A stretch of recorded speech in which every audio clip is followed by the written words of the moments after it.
Welcome to the woods. Welcome to the cabin in the woods. Snowing out there today, so we ain't going to film outside.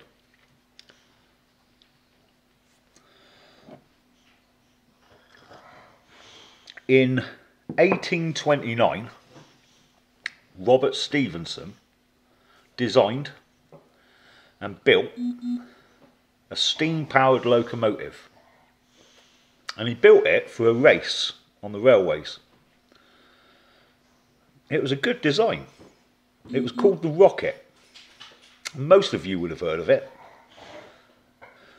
At the time, the people that saw the design told him not to waste his time doing it.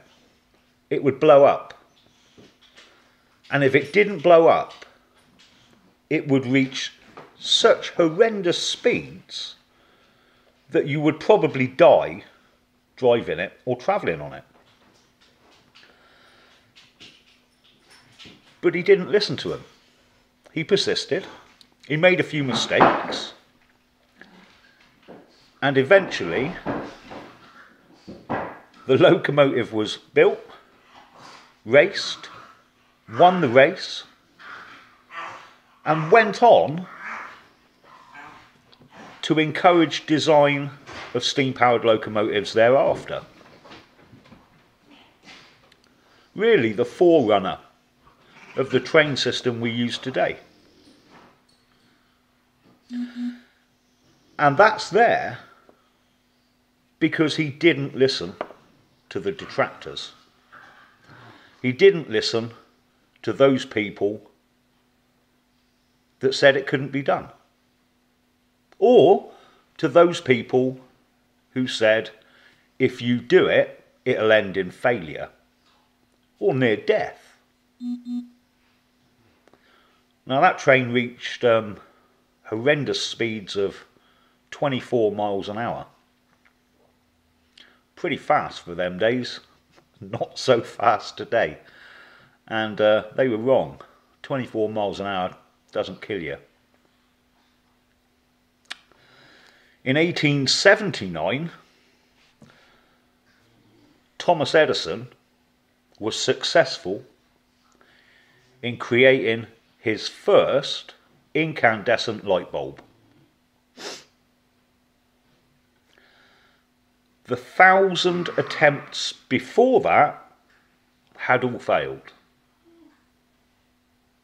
And everyone told him, look, you failed 800 times, give up. You failed 900 times, give up. You failed 990 times. It's never going to work. You'll never be able to get there. And even if you do, it's likely to kill everyone. That's true. People back then thought that electricity and the electric light bulb was likely to kill anyone who had it. He didn't listen to him. He continued. He persevered. And I dare say you're watching this on a device under an electric light.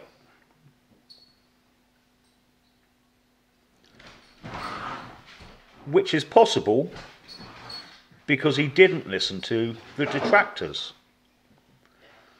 He didn't listen to the naysayers.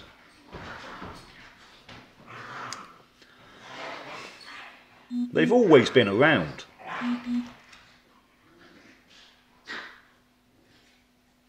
In 1903, two brothers managed to build an aircraft and do the first manned flight, the Wright brothers. Now they'd had a few hiccups along the way, like mainly crashing everything they'd built into the ground and being unsuccessful. And guess what? Everyone told them, if we were meant to fly, we would have had wings. You'll never get those things off the ground. It's impossible. And even if you manage, you're going to die trying. But they persevered. They didn't listen to the detractors.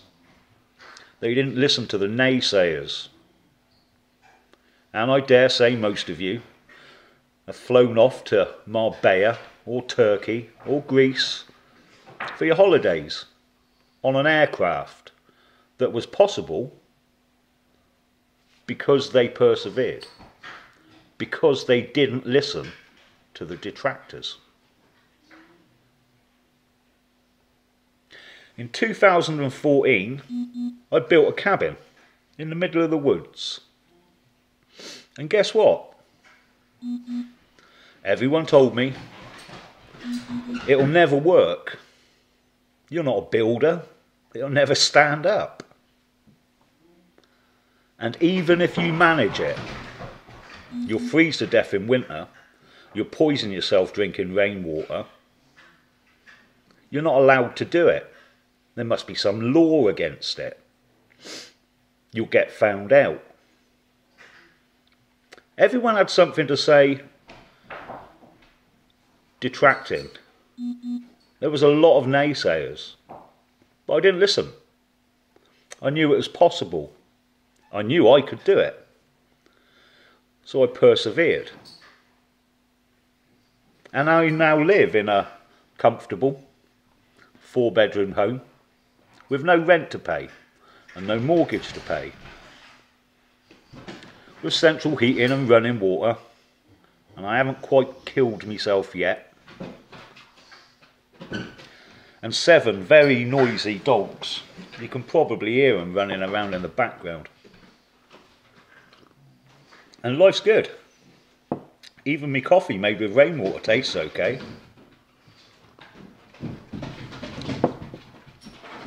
And the reason I thought I'd make this little video is I recently got involved with a project similar to what I've done, but on a larger scale.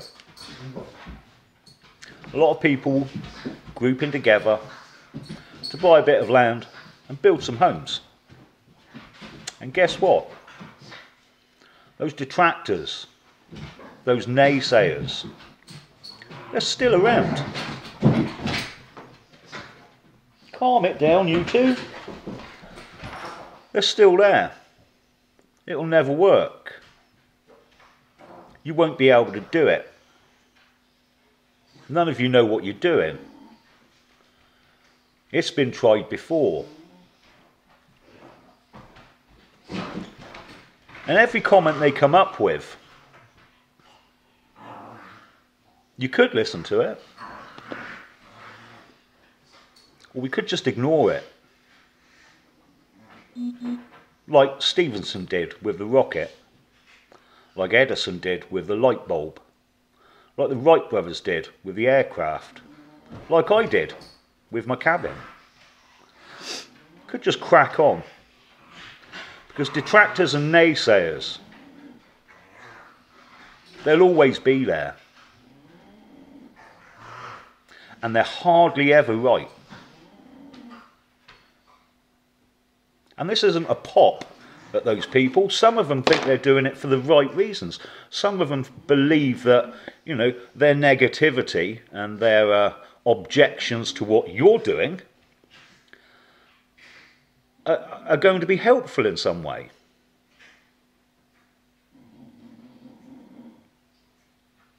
Their energy may be better spent coming up with solutions for problems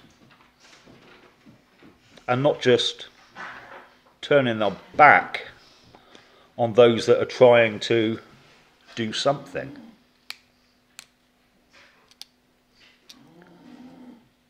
But I doubt they see it that way. Maybe some of their comments are correct. And maybe some of them are wrong completely. Either way, it doesn't matter. If something's possible, and you believe you can do it, crack on. Get the job done. Have a little bit of faith in yourself. Have a little bit of faith for those around you who are encouraging you. Ginge, it's not bedtime.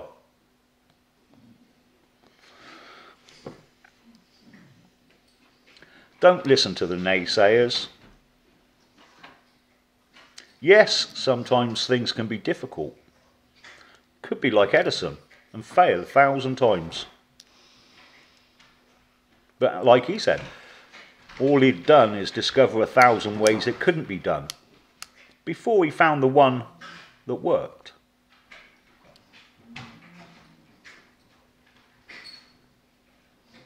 For every problem, there's a solution. It's just a matter of finding it. You know, you can't not do something because you think it might be difficult. You think you might come across a barrier, so therefore don't try. That would be a little bit like not leaving home until every traffic light between your house and your destination was green. It's never going to happen. Along that road, you're going to have to stop. You might even run into a diversion, which means you'll have to change route. But you can't just sit around waiting for everything to be right before you start. So make a start. Make a start. Don't listen to the naysayers and the detractors. A lot of times, people are glad to see you getting on, as long as you don't get on more than them. They love to hold you back. So don't listen. Make a start. And if you need to stop or change route or overcome a problem, you'll do it. It can all be done. Anyway, just a short one this week. I'll speak to you soon, people. Chin up.